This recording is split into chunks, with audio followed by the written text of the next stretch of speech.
Hey there everybody, Joe here. Thanks for tuning in. So I'm going to make this the final episode of this painting and finish it off with some interesting things to make this painting look like it's about something. I noticed some suggestions for snow on the mountains in previous comments, so I'm going to do that first, because I also think that would look really cool on those big plain mountains. As with anything else I paint, I first identify the color of the object I want to paint. So that's white. It's snow. It's pretty simple, right?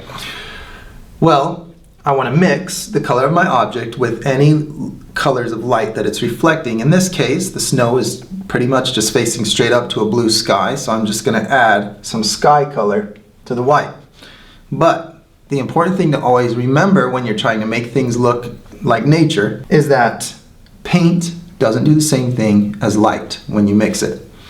So it just so happens that when you mix any color of light with blue, other than green, then the result is somewhat violet. So right away, let's pull up that color triangle, and you can see that as that blue lightens toward any zone on that triangle, other than directly toward the green, it pretty much starts to get more violet as it gets lighter, as it gets toward white. And so in terms of light mixing, a very light blue, where you just mix blue with white, it looks a little bit violet compared to the blue that you started with. I don't know why that is, but it definitely seems to be a consistent pattern that can really help you in your paintings, because you're going to see that when I add a violet blue to my snow color, it's going to look like very natural shadows on that. So let's get started mixing that color. I'm going to take some white, and then I'll just add blue and red. I won't add the blue and the magenta to get a real brilliant violet. It's okay if it's a very grayish violet, but I will say that when I work with oil paints, I'll just use straight ultramarine blue, French ultramarine, I think it's called, and that ends up being a real nice color for doing the shadow color on snow that's reflecting indirect blue skylight. I use that for shadows on snow all the time. But this blue that I'm using out of this is more like a phthalo blue, more like the Grumbacher phthalo blue, really, if you're comparing it to tubes of paint, because other companies make their phthalo blue. I don't know if it's because they don't grind their powder as fine or what, but it does not make as nice of a turquoise as this does and as the Grumbacher phthalo blue does. Okay, so right here on my fancy schmancy painter's palette, you can see that I've got this very light kind of violet color. Now, the shape of this snow. I want to use, I'm going to build some valleys. Snow tends to settle in valleys on mountains, so I'm going to use a basic shape that is kind of like the shape I often use when I'm doing reflections on waves, kind of an open smile shape. And that'll just be my basic shape as snow settles in a valley, and then less and less snow is there as it finds little valleys up toward the ridges of the mountain. And so I'll build a shape like that. Now, if you look at mountains that have those valleys that are carved out in them, they tend to be in kind of Y shapes, like a turkey's foot. They'll come up like a upside down peace sign. I'll show you what I mean. So you might have a little valley coming down this way, and let's build it out of that basic shape, and then we'll come over here. This is going to be my main valley right here, and you can see that I'm being pretty loose with my technique. I'm not being too strict with that shape. Then we'll have more coming up this way. Put little ones here like that. So now it just made a valley that kind of goes each way right here. So this peak is sticking up out of the middle right there, and then this kind of makes a valley down here. And then I can make little valleys coming off of that valley, coming up this way. I want to have less and less snow on this mountain. as I get down in the lower areas. I want it to look like just the high areas are covered with snow. So I'll make some more valleys coming down here.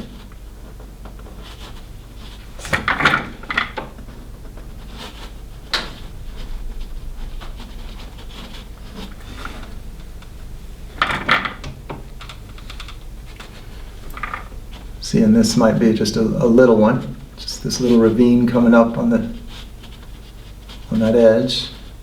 And then maybe there's a few areas where, you know, where let's not make everything too predictable here. Let's put a bunch of snow in here. Put more at the top of this mountain.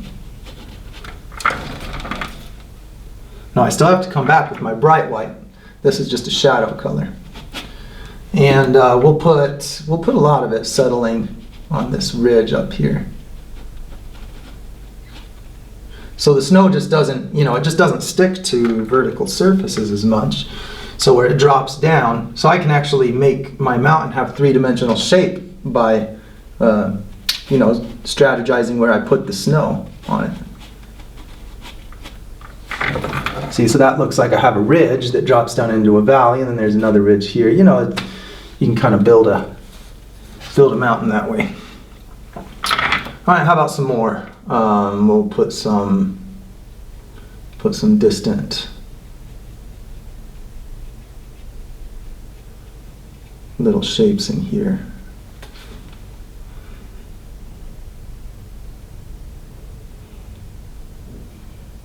Just mixing more of that same color. It is fast drying paint, so I'll just barely dip my brush and my water down here that you can't see and just mix that a little bit.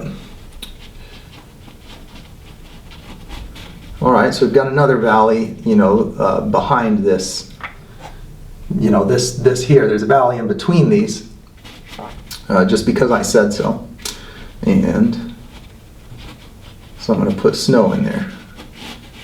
So, you know, wherever I just do a little blob with my brush, I just put some little, I just make it getting skinnier and skinnier and angle it up on the ends of that shape, or straight up. You know, I just make skinnier and skinnier shapes that point upward off of my little blob shapes to make it look like it's settled into valleys. Let's put this heavier in here. I like the way it looks. But I'm going to leave some of that dark shape in there.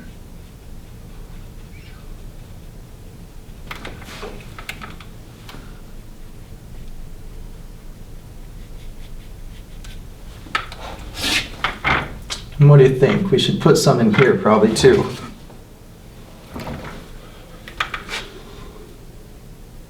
Got our little valley coming down here, and maybe this is, I don't know, let's make another one here.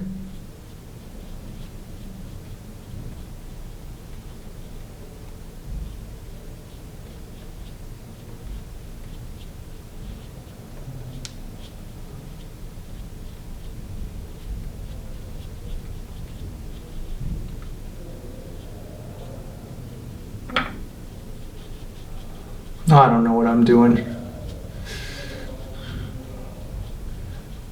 I'm just fumbling my way through this here.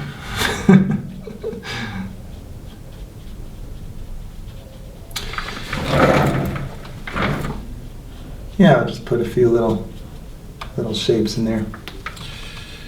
It's kind of fun because you make shapes with the snow that weren't there before.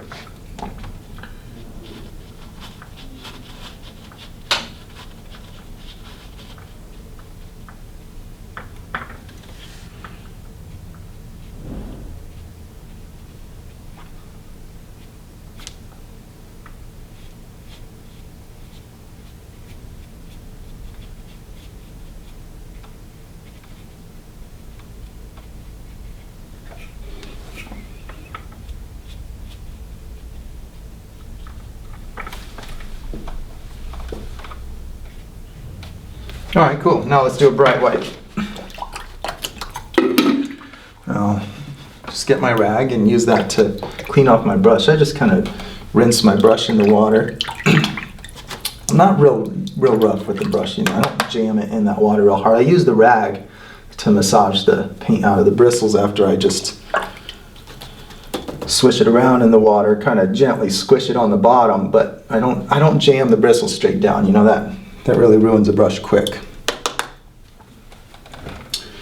All right, so now I could use pure white, and because I did this violet shade on the shadow, that's going to contrast with a pure white and make it look a little more orange than it would have looked against just against something that didn't have that color in it. So I think I'll do that. I'll just use a pure white so I have nice bright snow up there. So the alternative would be to add a little bit of a contrasting color, so an orange, adding a little orange, just like I do to clouds sometimes, to get,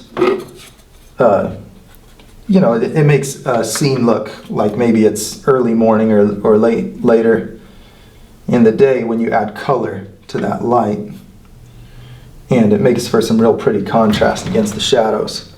But in this case, this is going to look plenty like snow. Now I want to decide where the snow is going to be lit up, which direction my light is coming. To me, it kind of looks like, by what I did here, that the light might be coming mostly from overhead, maybe slightly from the left. It could be anything, you know. I didn't set it up to be exactly one thing, so you know, it's up to the viewer to decide at the moment. So what I'm going to do is come up to some of these areas, and I will make these right-hand sides the brighter, so that it looks like it's coming slightly from this side and from the top.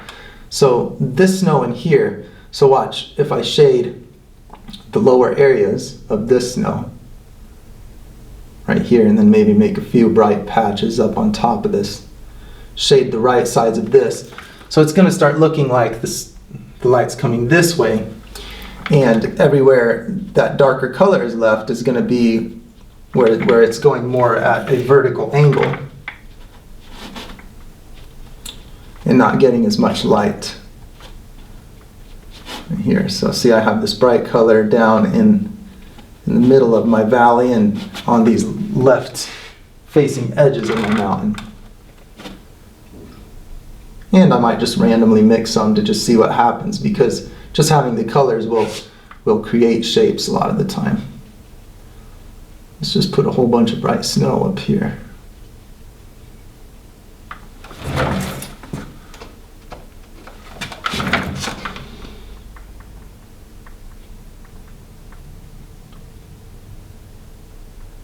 See, I'm sticking with that right-hand side.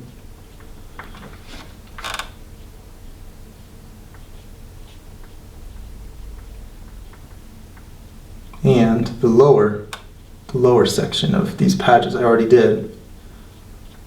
So it'll create some vertical walls.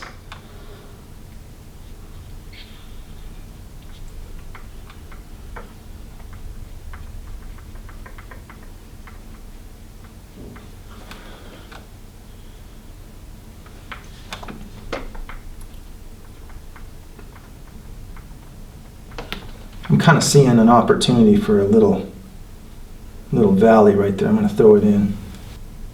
I keep adding too much blue, then too much red, then too much blue, then too much if that happens to you, you're not alone.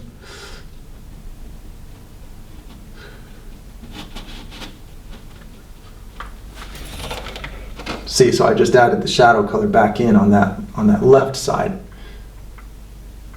of this area, because I wanted it just looked like there should be a little valley coming up here toward that ridge.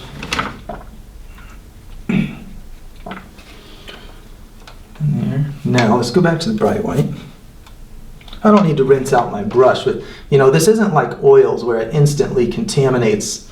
You know, residual paint in your brush will stay separated more easily with this water base.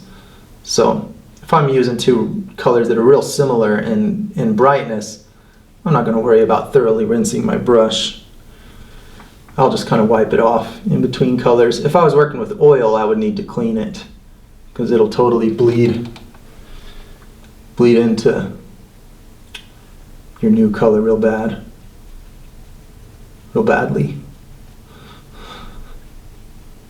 Man, I've been called out on my grammar lately, I'm telling you. If it's not a typo in a newsletter, it's my actual speech.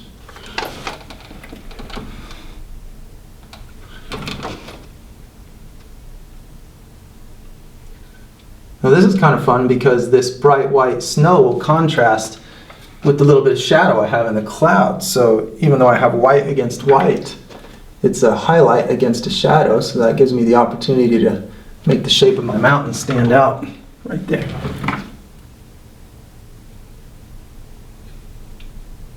I want to, if I can, I want to try to make smaller shapes on this distant mountain. So, because those little things, even though it's not necessary, it will help the perspective. And perspective is, can be the lifeblood of your painting. Is getting that perspective dialed in so that it feels to a viewer like they might be able to wander into the painting.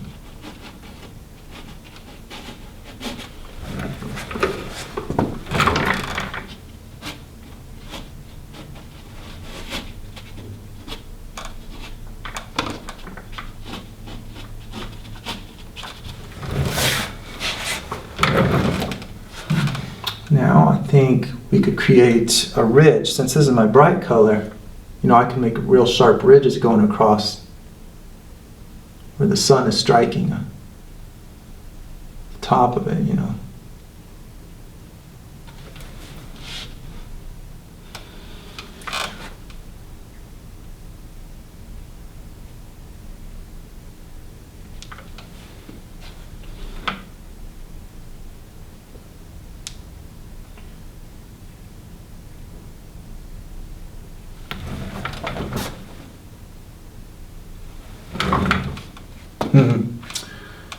Am I overdoing it yet? You got to think about these things. Might be overdoing it. I don't know. All I know is that this is really fun. Let's put a bunch right here and then call it quits. And then of course put that little bit of shadow on it. I'm just putting a little bit of shadow on all the left sides of my white blob. Maybe on near the top here too.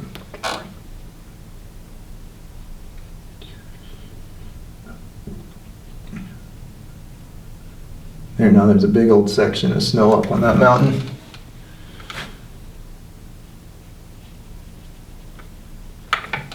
Down here in the foreground, I'm kind of thinking of a big, maybe a big fallen branch, because then I have this big object in the front. And then I think that might feel a little bit more, like I said, like this picture is about something, like you were wandering through and you said, oh, that looks cool the way that branch is falling across that scenery. I'm going to snap a picture of that. There's always something worthy of looking at the picture, and if the painting doesn't have that, you might be missing out on making an interesting painting. I don't claim to know how a painting ought to be done, but I just know that if I make it feel like it's about something, then I like it better. So, I really liked that comment last week about painting the colors of a tree trunk, right? So, I'm going to work on the color of a tree here. So let's say that there's a fallen tree kind of coming across here. We'll make it just going off the surface. This is pure black, and I'm going to add some white to it because we established last week that tree trunks are indeed kind of brown, but kind of gray, but kind of black. They can really be any color. It's the way you put the colors together that makes it believable. Right now, I'm focusing on the shape of it. And so I'm being real conscious of perspective as I do this. I'm going to make this it's going further away from me, so I got to be sure I make it skinnier and skinnier. And I'm just going to keep going back and forth from black to white to keep it gray. All right, so it's going out toward this water, and I'm going to make it just dip right into the water. It's starting to look more and more like a nice fishing spot. All right, now right here, okay, kind of got a little bump on my tree right here. This part will go out away from me for a little bit. So just that short vertical distance, you know, is going to represent this tree branch bending and going away from me. And then you'll see as I put some highlights on it, how I can make that look more like a three-dimensional shape by how I shade it. Okay, so now I'm getting skinnier, and it's going to go under the water right here. Just dipped right under right there. So if it's going under the water, then it's not going to disappear, but it is going to get scrunched that way. So let's not only scrunch it, but let's also make sure that the shadows are not as dark under, because underwater the contrast between light and shadow is less.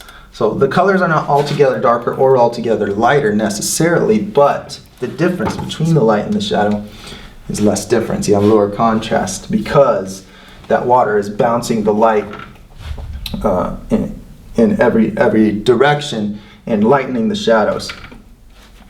So we're going to take some white, and for now, here, let's put a little highlight on this because I have a lot of white on my brush. All right, this is where it goes under the water, and so I'm going to flatten it out right here. Now I can see that I have the face of a wave right here.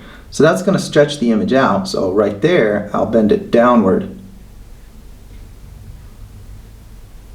But then it's going to flatten out again as it gets to the back side of another wave. That does not look good right there. I need to do something about that. You know what? I changed my mind on that. I don't want to do that. I don't want to put it coming down across that wave face. So this is the nice thing about having a water-based painting is you can just scrub that sucker right off.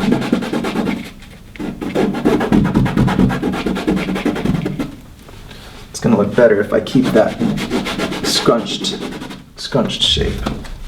We'll keep it on the back side of the wave. Let's borrow some of this color and put it right here. So this image is getting real squished on the back side of a wave right here. And then maybe it's, you know, it's still going outward a little bit. And, you know, wherever it hits the face of a wave, it's going to stretch out vertically a little more. So this looks like one of those faces. So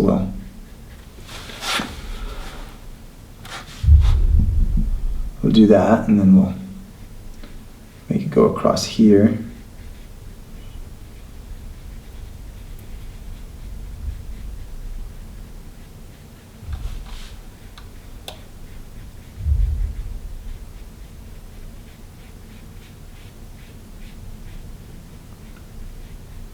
All right, so you see what that shape looks like?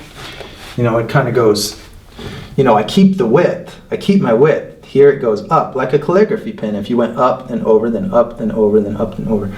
So I'm just imagining that these are the faces of waves, allowing that image to look more stretched, because it's not only is it magnifying it because that's a bent convex shape on the face of a wave, but also the overall angle is facing right towards you, so it's not flattening the image either. Even if that doesn't make sense to you at all, you can just trust me that it'll look good if you just do that kind of shape with an underwater object.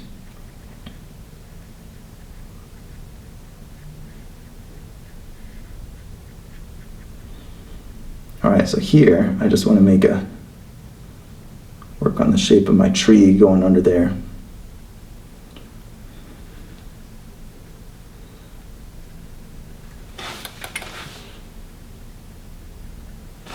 All right, then let's make it popping back out of the water over here. I'll grab some of my black. I'm gonna mix myself a little bit on my palette here.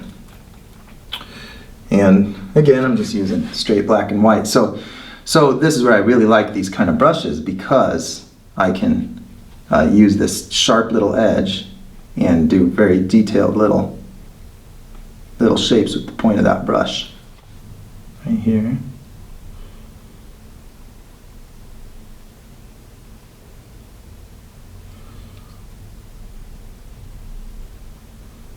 And I can get these nice sharp little lines, and just by barely touching the point of that brush to it,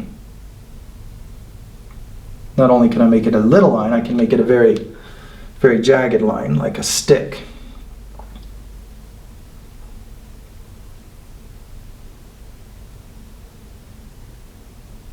Make another one shooting up right there.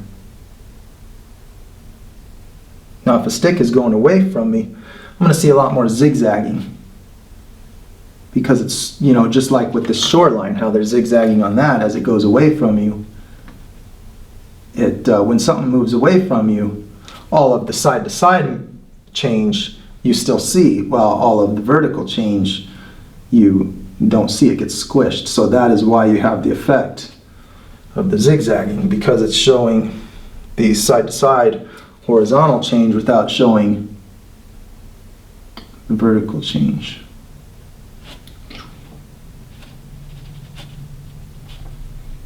So by adding all those zigzags to that little stick, I can make it look like, again, like natural perspective.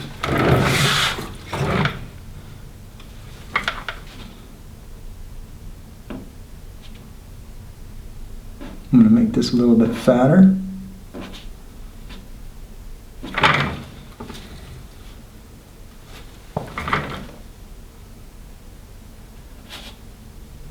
Let's make that going right back down into the water. Okay, and I kind of lost my underwater shape here.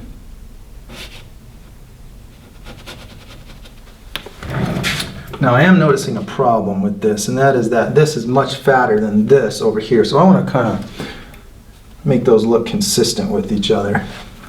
We'll just say that that is a little offshoot of the bigger branch. We'll make a bigger branch right in here.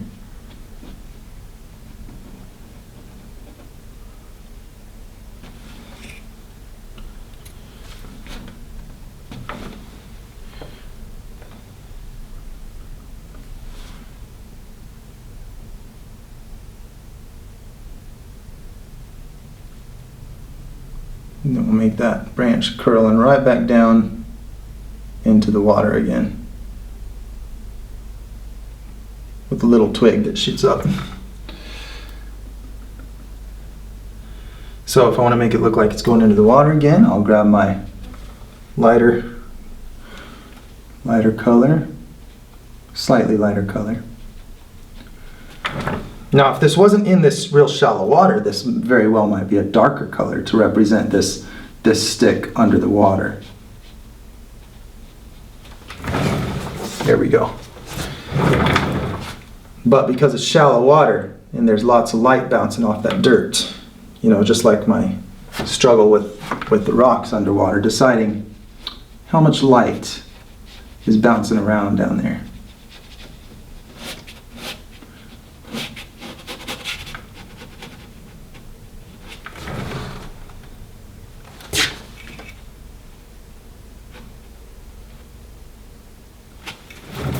There, see how I slightly rounded that edge? That's what I was doing just now. I was just slightly curving this to make it look like the water's wrapping around that stick. I think this would look good with another branch shooting off here. I won't make this one going underwater, because that's just going to make more unnecessary work for me to do.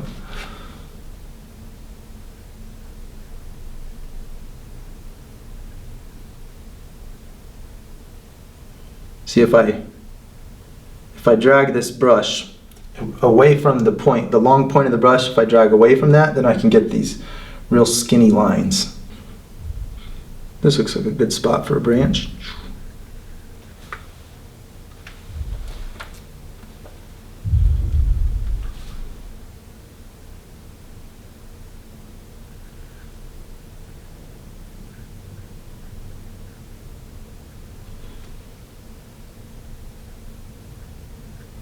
That one's broken off.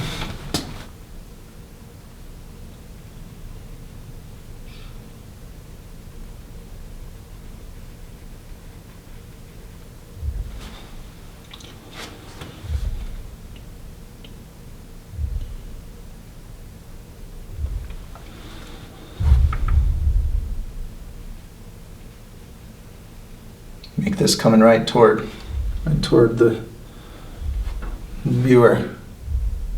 This side goes under the tree and out the other side.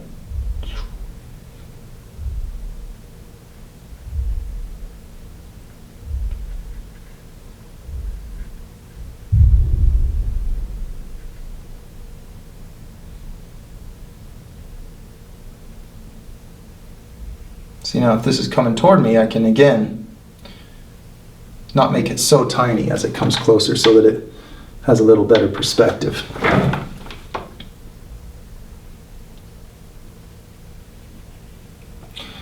These I'm not making too detailed because I want to put some leaves on them. We can always add more branches after there's leaves in there.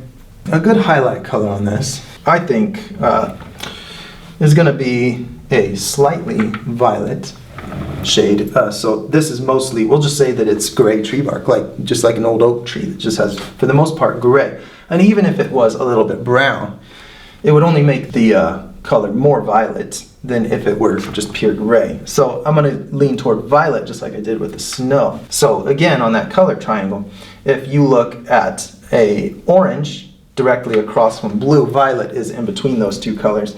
And so brown is just a dark orange, or maybe a dark yellow. So there's a violet result either way. So even though it's going to be a high percentage of gray, I still want to have a little bit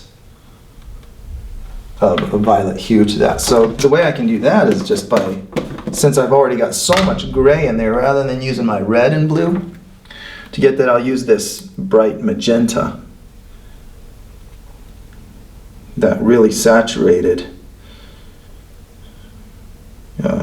pinkish purple color is going to do a lot better job of turning that gray into a violet. And I think that that's probably too extreme.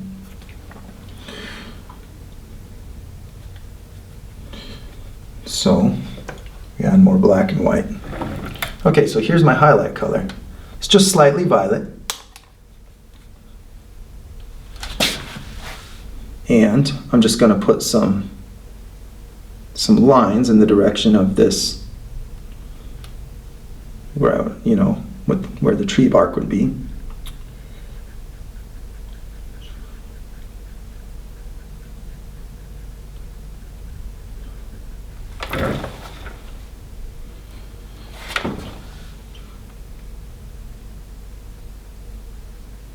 Now if I want this to look nice and bright and lit up by the sun, I'm going to need a little more contrast than that. That's kind of a dark looking color. So I'm taking pure white and I'm just going to go right over the spots that I put on there. It's not going to mix with them 100%. But I'm going to just mix it into the highlight color that I have there. So right here, since this is going away from me, I'm going to be able to see both the left and right edge dropping down. So to make the perspective look natural here, I want to put my highlight toward the middle of this, scrunch the shapes together, make sure that I leave some dark color on both sides of that. When it comes to highlighting a three-dimensional shape, it's not either light or dark. It's a percentage, depending on how directly it's facing toward the light.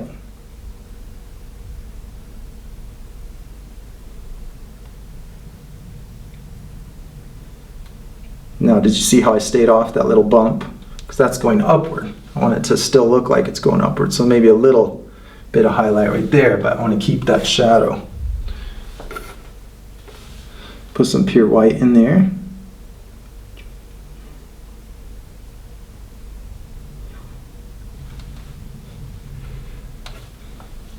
Here too.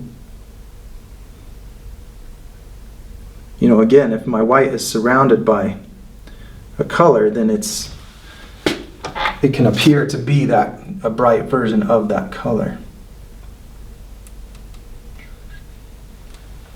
some down here on the base of that tree.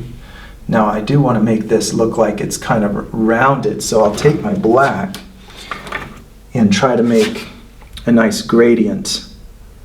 Putting my black down below it, and I'm going to try to blend this up into my highlight color.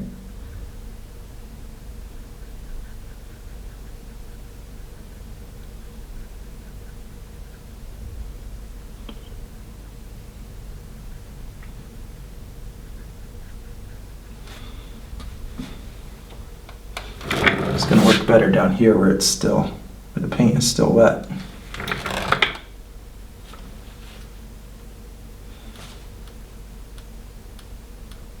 Someone had mentioned before, the need to stir the paint once in a while, or is there issues with it drying or separating? Yeah, I mean, definitely both of those. It'll skin over on the top. So occasionally it does help if I go to my big gallons here and give them a stir or a shake. I just hate stopping, so it's kind of like, who wants to have to stop and go to the bathroom when you're in the middle of something fun? It's kind of like that. It's like a little boy that's playing. He'd rather just dance.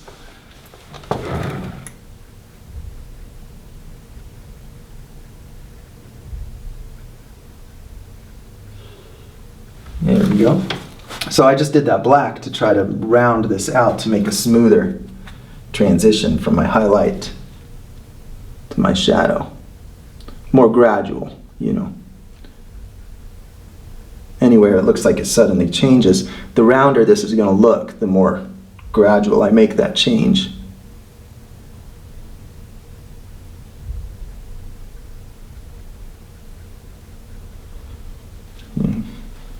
And of course, I can also put some shadow down here, but I just want to make that shadow not as dark.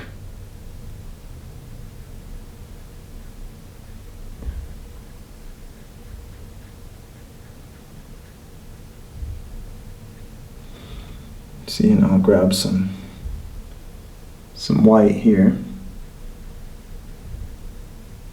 And I won't make that as bright.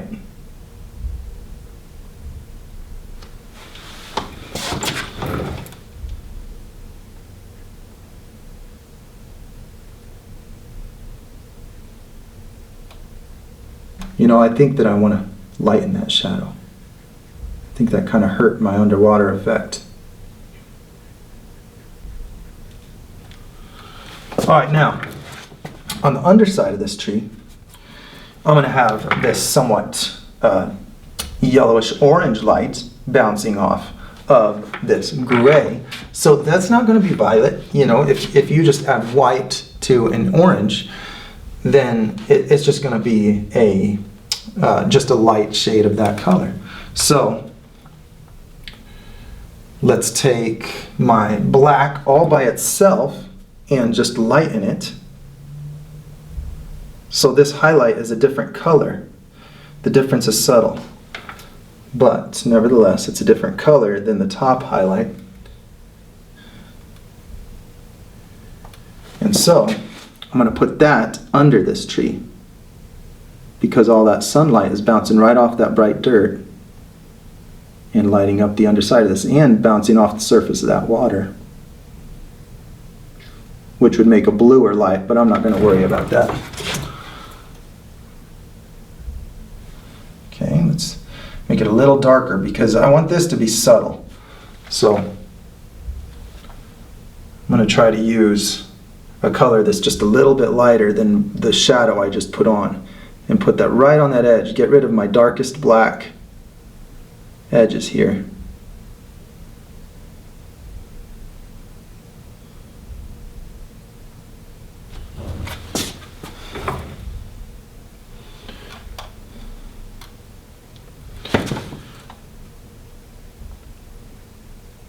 Let's fatten this tree up right here. I think that it'll look better if it doesn't taper so suddenly.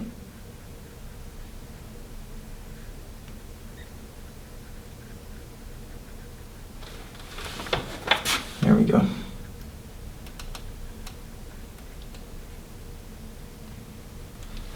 Okay, now again, I've lost a little bit of my dark black, and I want it to be a gradient, so I'm going to put my darkest shadow right here. That is interesting, isn't it, that the darkest shadow is not directly on the underside of this. Not in an outdoor scene.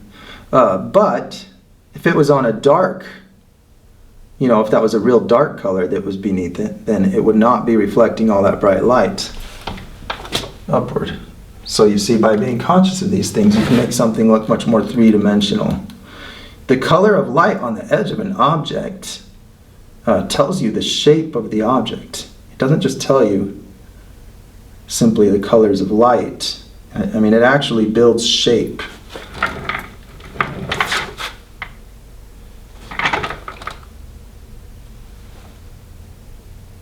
You know, you can use pure black in paintings all the time and have it look good. It just needs to make sense.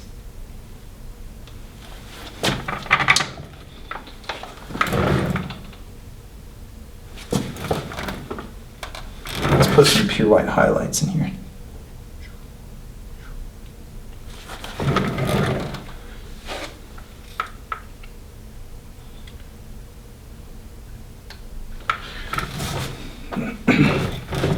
Let's get some pure white right here.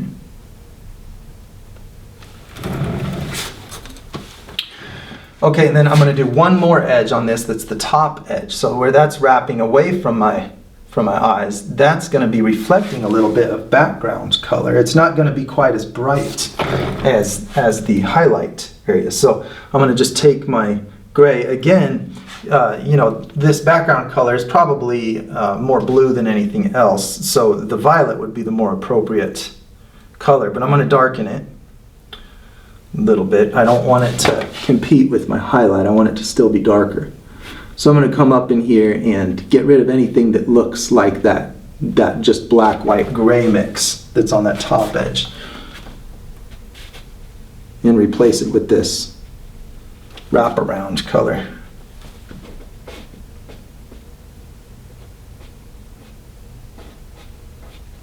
It's kind of a balancing act with very similar shades of gray.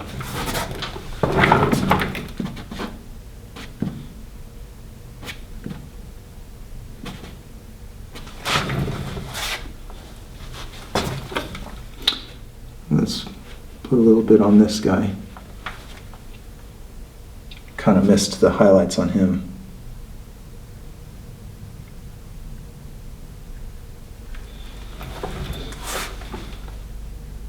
And this one, you know, this underside might be highlighted because of the dirt, but it's underneath this tree, so I'm just going to do the edges. I'm not going to do the bright highlight.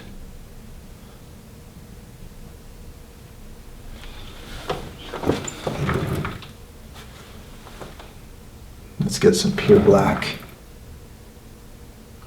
Put it on that guy.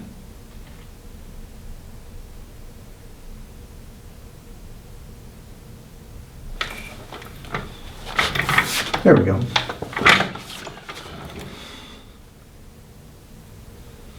And then we'll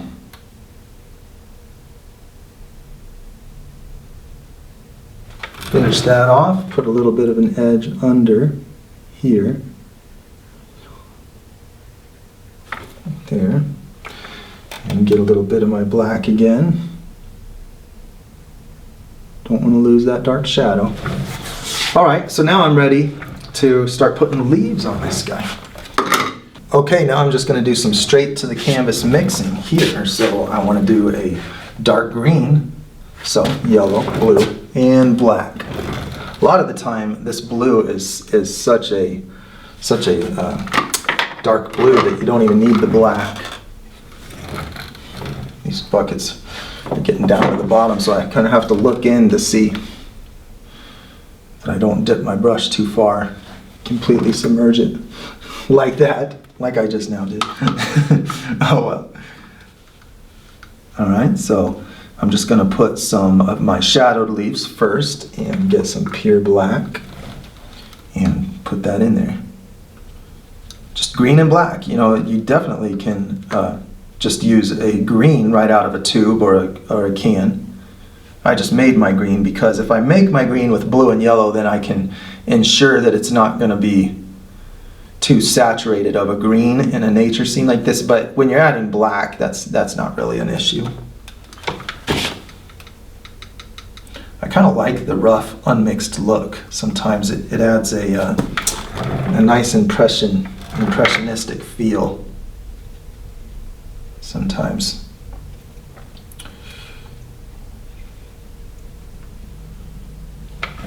I don't need a ton in there. I just want to give the feel of some leaves. Now,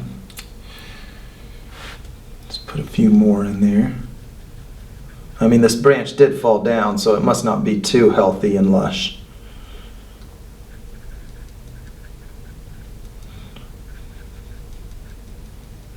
Let's put some big ones up here in the front. Yellow, blue. And the darker I'm going to make it, the more blue I use.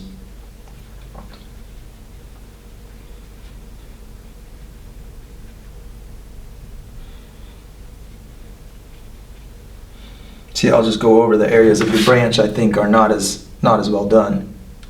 I like that little curve, but I didn't like that fat spot. Grabbing that black now. You can almost just leave it like that, you know, the contrast by itself gives you the feel.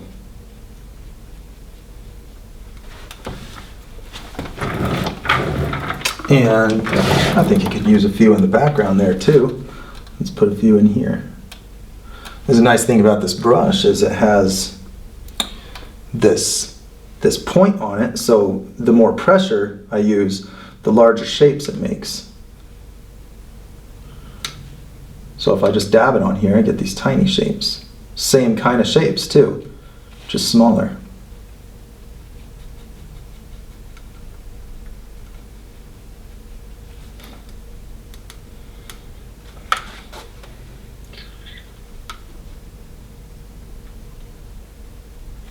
Let's put some underwater, shoot, you know, that'd be fun.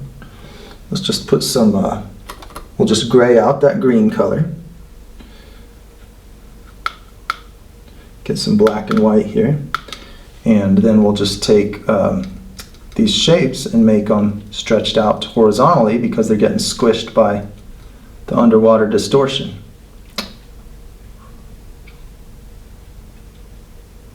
Got to put them in the right place though.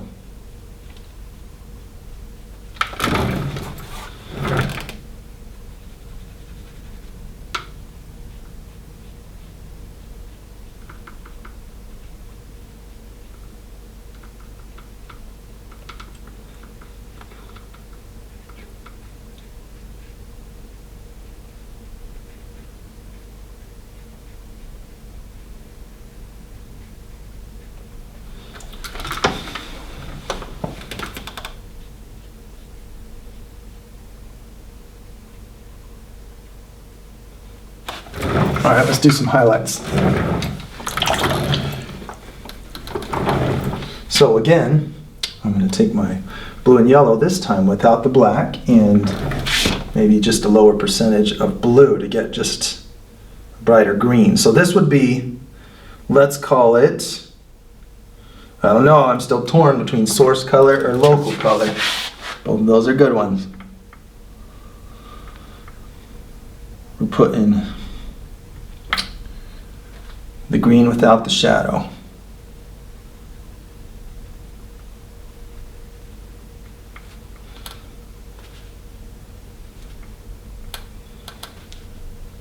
And a lot of it's already on there.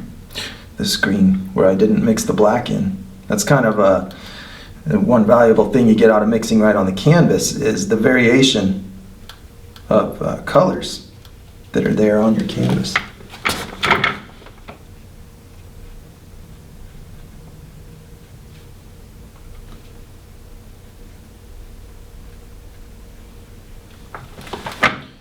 Alright, now it's time to add white.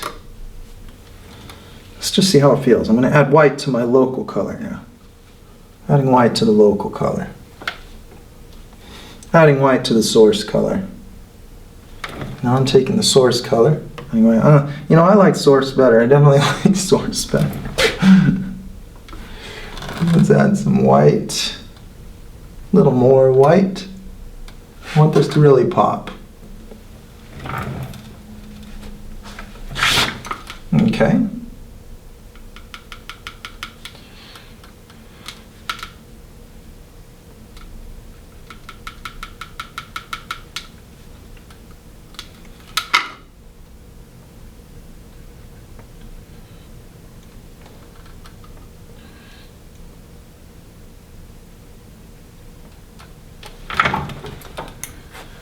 Like that. I'll put some pure white in there after I do this one too.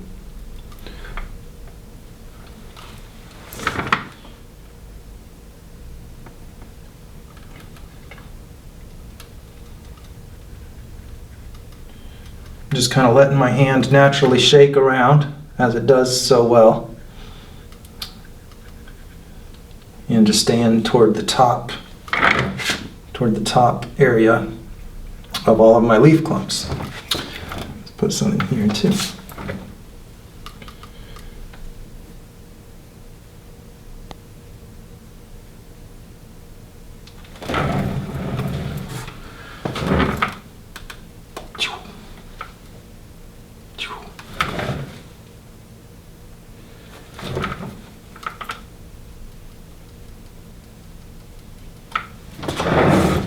All right, now let's get some pure white. And this is where I want to do the fewest, just like I did with the sponge. I want to take it easy on this.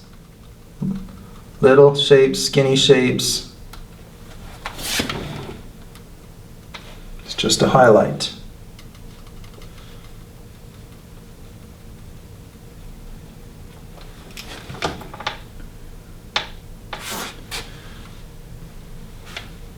I want that to come forward, so that little dab of white might be helpful with that.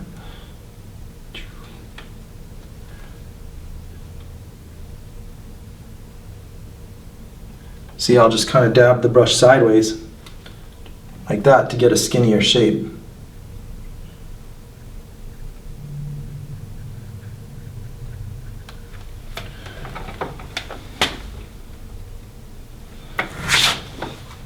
I think this will be good for the perspective if I just put a little bit of those fat leaves coming across right here. Just a little bit. With that black.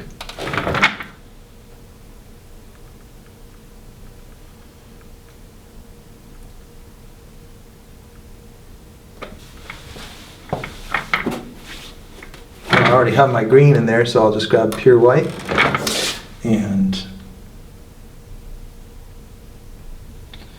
make some leaf shapes. If this is blocking the direct sunlight from striking this orange colored dirt, then what light is left in that shadow to influence the color? It is the light from the big blue sky. So that is why I'm going to make sure I do a violet gray on this dirt to make the shadow of this tree, because a light blue plus a light orange makes a light grayish violet, according to that handy dandy colored triangle. So let's try just going black, magenta, and white to get that grayish violet. I'm going to put it right in here. White right here.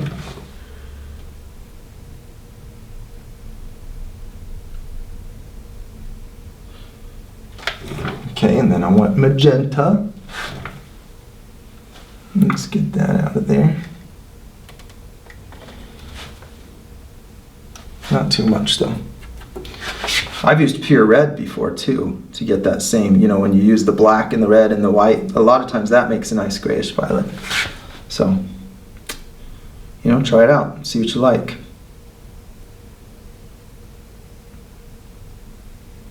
Alright, this seems to be working.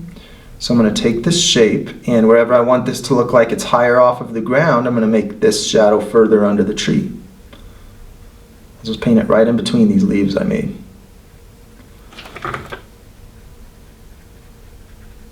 So the question is, does that shadow go into the water? Yes, it does. I'm going to do this first.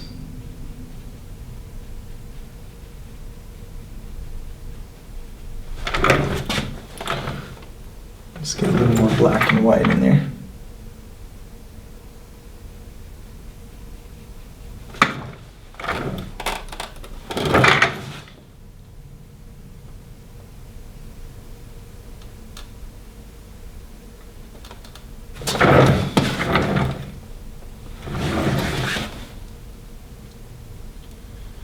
Alright, so I just put more black and white on there, and there's just, there's already enough magenta that it's still enough of the violet for my liking. So I didn't feel like I needed to add more of that one.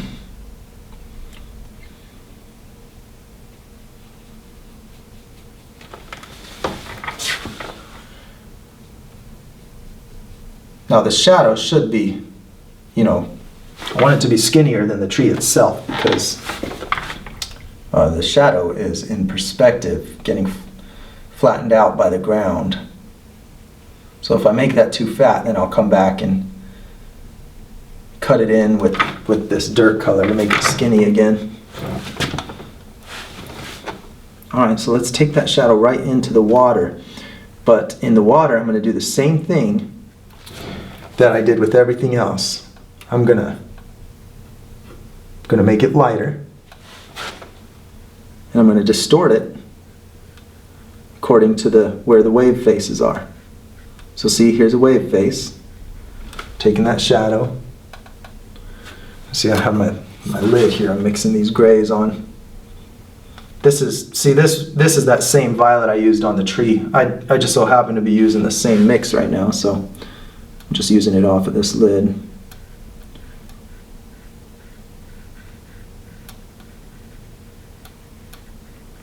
Maybe it catches the edge of that little face, then it gets skinny here. Oh, but then it bends back away from you. Don't want to miss that.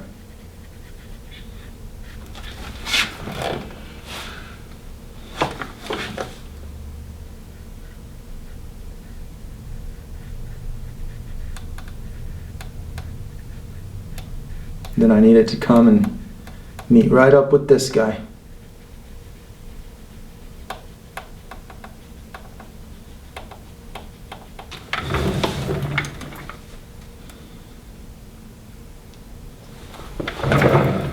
Now I'm thinking that that's a little more violet than I want it to be under that water. There's a whole lot more of those grayish colors down there. That violet looks a little out of place, so I'm going to go closer to a black and white mix for the shadow that's under the water.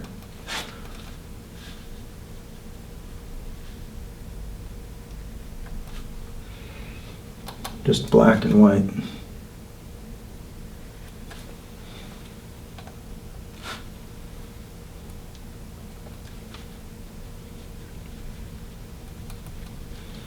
Next to all that orange, it automatically looks violet.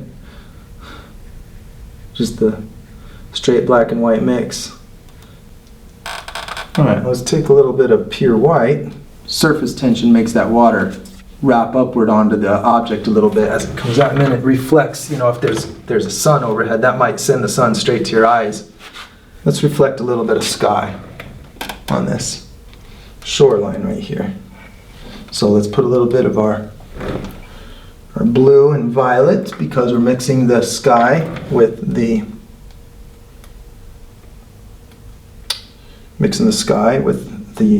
sand. So take white, and I made some violet. And see, this shoreline is just angling down a little bit, just like the backside of these waves. So it would be catching some reflection of that background. Because it's wet dirt, I guess I need to say that. Just like this rock. Just like the very edge of this little rock, catching that same light there.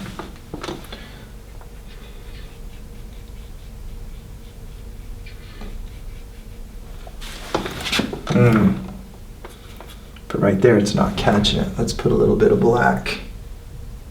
Tiniest bit of black right here where there's a reflection of the rock in that wet dirt.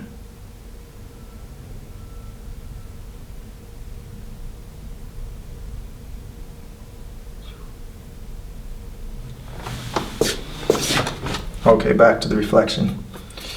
Minor detail right there. And just fog that in. And this is mostly white. I mean, this is a ton of white in this mix.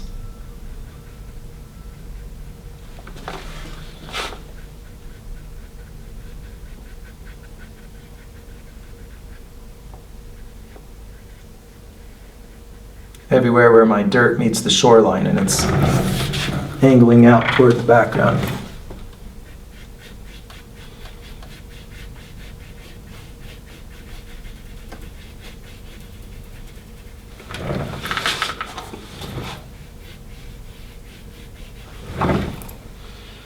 I definitely feel like that could be a little more blue.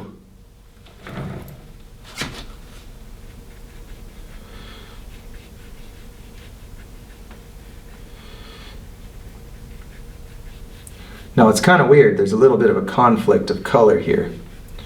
You know, it's telling you two different stories because the backsides of the waves are not reflecting that color. So that's error on my part.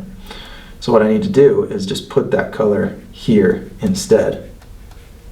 Very small adjustment to the picture.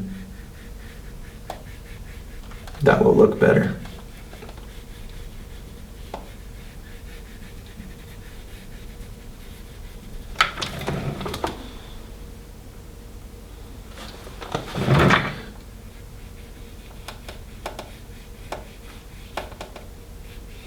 See, because I later decided that that was too blue and too green of a color, came back with the more violet, and just never adjusted that foreground. Story of my life, adjusting things as I go.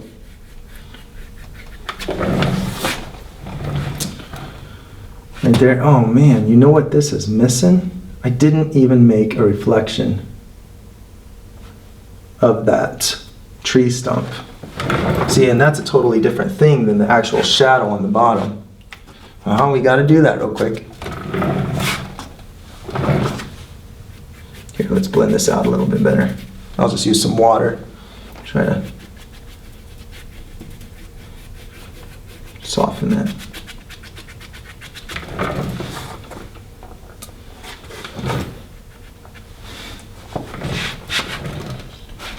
You know, I think some white would be good in there too, because it's kind of pointing at those mountains.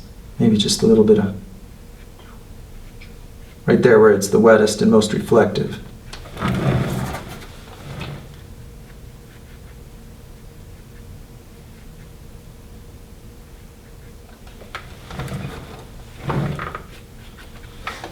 All right.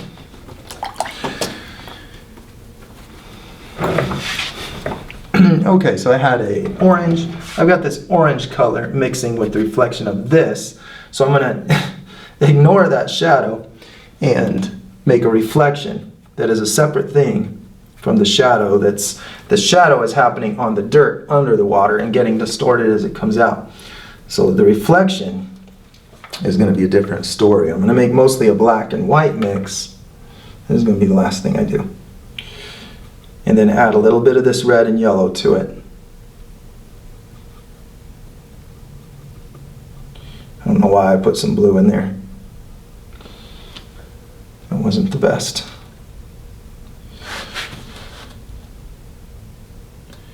All right, the reflection is going to go like this. Let's put a little more of that red and yellow.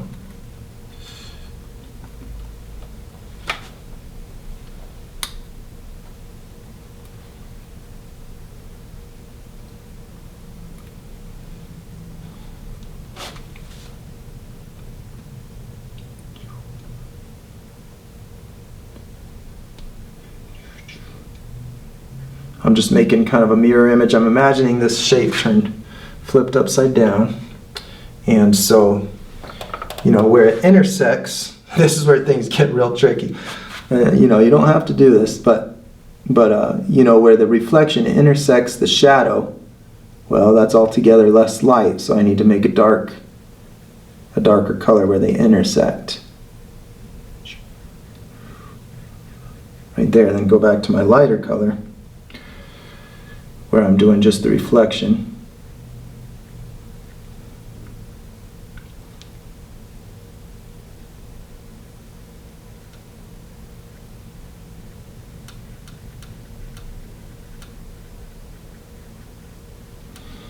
Alright, let's get my black.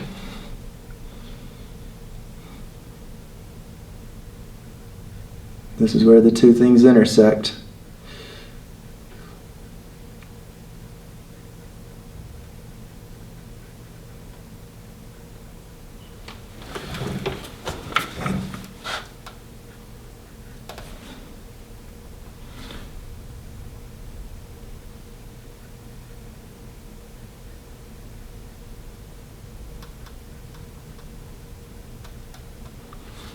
Alright, then my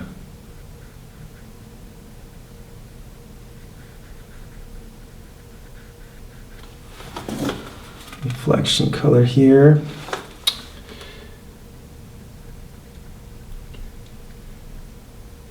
They can often be in the same places, the reflection and the shadow. You know, real similar places. There. Now I've got both things going on. Man, that can hurt your brain to figure out that stuff.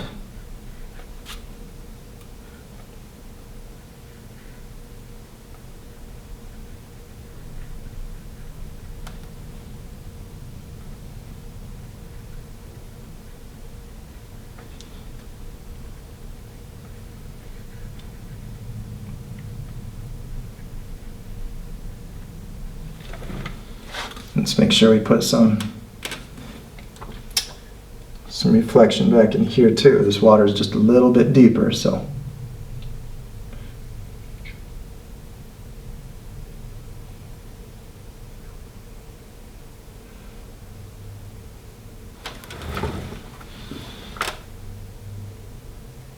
Deeper, so I didn't finish that sentence. It's a little deeper, so I want to have a darker reflection.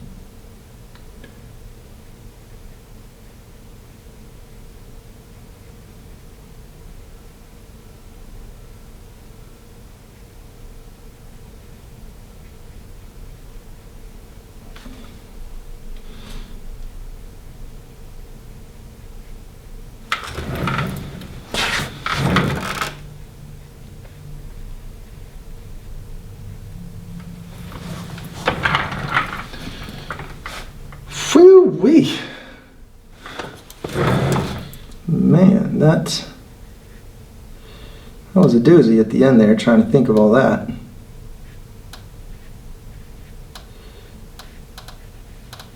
I just kind of think there would look good to have a little more of that white reflecting me. A lot of light colors on that dirt, so let's keep it light. Maybe that's a big cloud.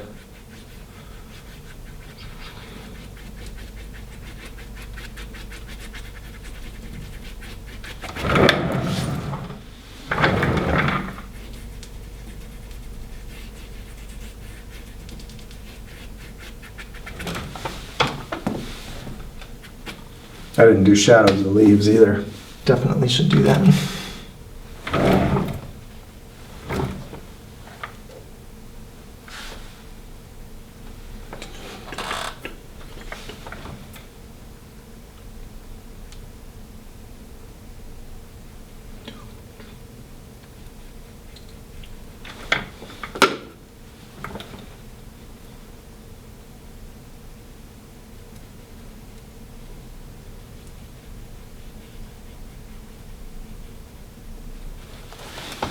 There, that looks better.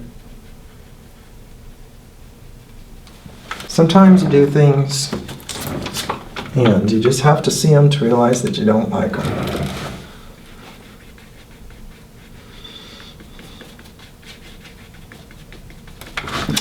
And I don't like the way that came out.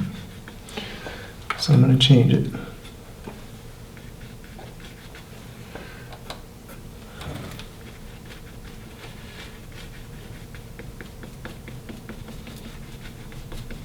to go back with my original more violet colored reflection.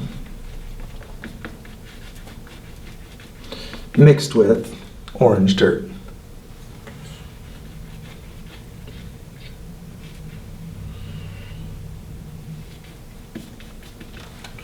So we want lots of white in there.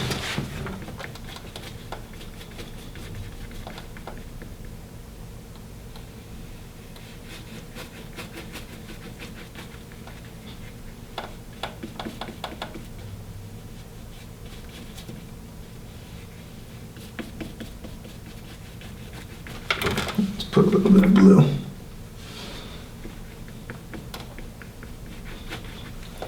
A little bit goes a long way there.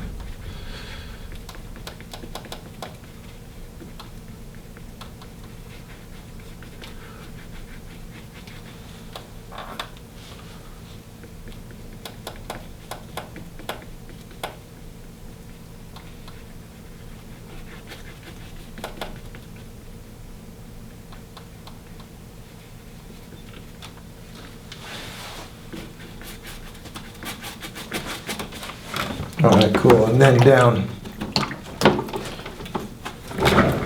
where I have all that dirt, this I'm going to put all my bright color in there.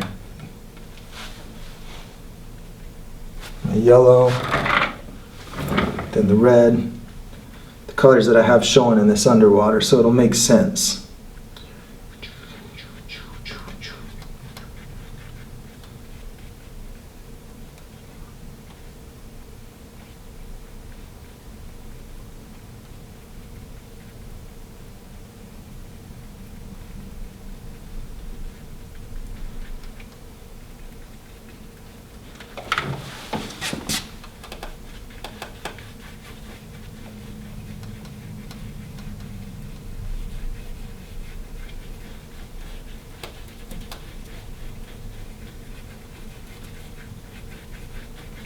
Blend that into there.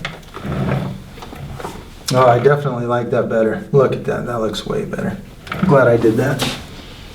One more thing you can do, if there's a bright sun somewhere up in that sky, then you might have an area on each of these waves that is reflecting that sun. So even though it might be just a little bit of reflection, the sun is really bright, so you can still get a white dot from just a little bit of sun reflection. So somewhere right between my back of my wave and the front of my wave, I can just put little white dashes. So I'm just looking for the areas right below my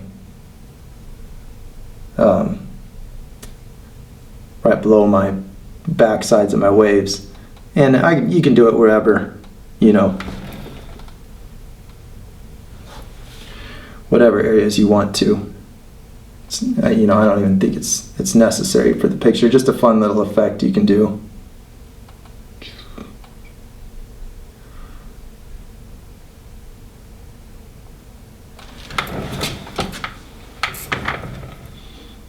So all these white dots are the same thing, just reflections of the sun on the part of the wave that would be reflecting it. So I'm not going to put those on these dark areas.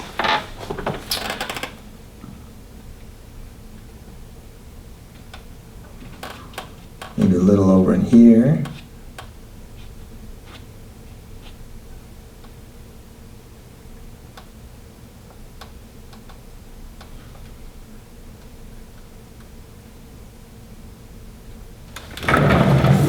That was too much. That was too much up in there. Doesn't look good.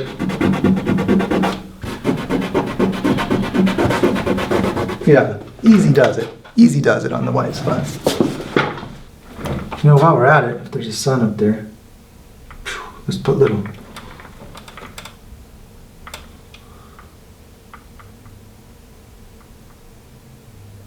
reflections on this rock.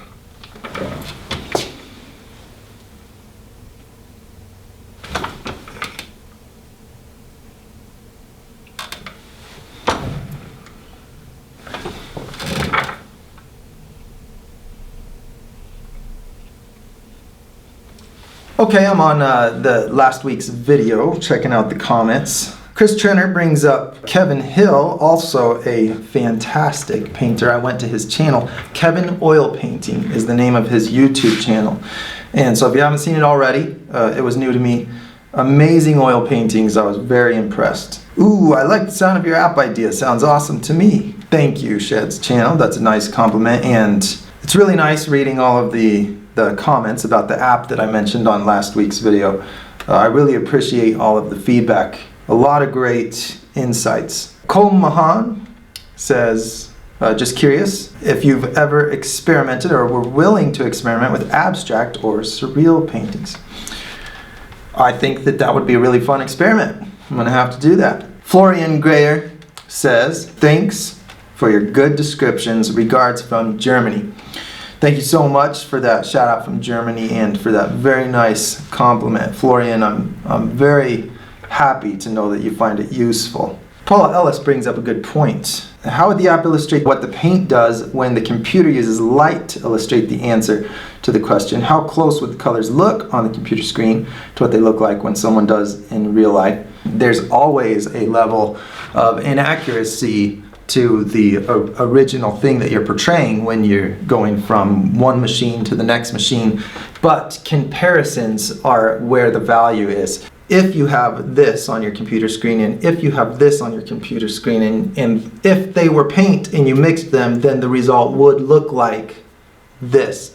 You just need an algorithm that tells the computer what to do instead of just simply averaging those light channels. Leandro Cerna. Hey Joe, thank you for all your videos. I love your work. I have a specific question about the cast shadow on the left tree you did on the rock. I don't understand why not add blue to it since it is the color of the sky environment. So correct. It would be largely influenced by the sky and the colors of the environment around. So just because I don't add the color with paint doesn't mean that the color's not in there. When you mix black and white, you have all colors in that because it's gray.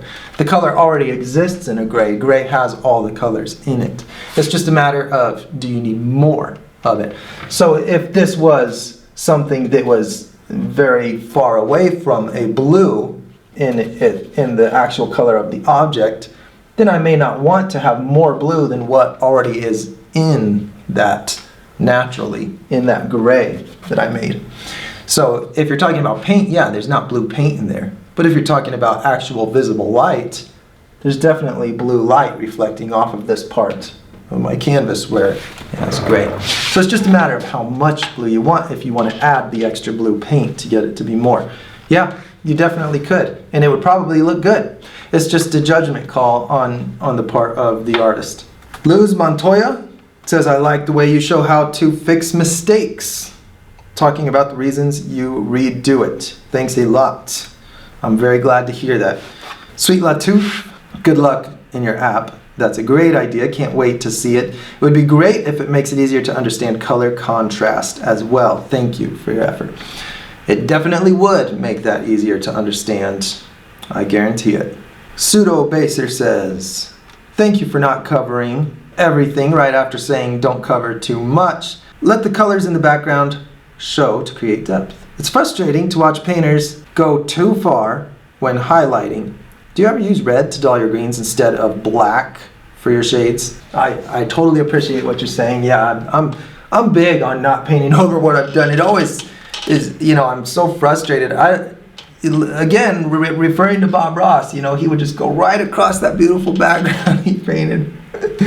And that, as beautiful as the painting was, yeah, I was like, oh man, that was so nice. I totally relate to that. I do try to plan so that I don't have to cover up too much of my background that I actually worked on. And regarding the black versus the red, it just depends. If I'm trying to darken it as well as shift the hue a little bit, then yeah, I might add red to the green, get more of a brownish colored shadow. Let's say that a green object is down close to a color like this. where that's, you know, maybe shining up on the bottom of it. I might use a red to darken, to do that shadow instead, because of the color that's going to be hitting it. And then I might add red and then some white. It just depends. If I'm doing foliage like this, no, I'm not going to add red to those shadows, because I do not want those shadows to look brownish. Michael Hogg says, first comment, what do I win, a free painting? Well, I will give you an honorable mention and a big thank you, and say that I definitely look forward to seeing what that first comment's going to be. You know, I'm still, you know, I'm just a kid having fun when it comes to YouTube, and when I post a video, I get on there right after to see what that first comment's going to be. How are people going to like it? So I always enjoy seeing that first one. Wow, lots of input on whether to call this middle color I've been talking about the source color, or the base color, or local color. All great ideas. You know, I'm at a loss. I don't know what to call it now. You know, why don't I just leave that to you? Maybe I'll just call it the color of the object. That seems like a good literal explanation to me. Hey, this has been really fun, and I'm looking forward to starting the next painting. Again, if you have any questions about the kind of paint that I use, it's at learn.muraljoe.com/FAQ. You can read about this paint. You can also download Getting Started with Materials and Paint to see what I use that are very similar for painting murals. And on that site, I sell a lot of how-to videos. A lot of them are geared more towards painting on walls, and show other techniques with bigger brushes, things that might be handy to you. Check those out. Thank you for tuning in again, and we'll see you next time.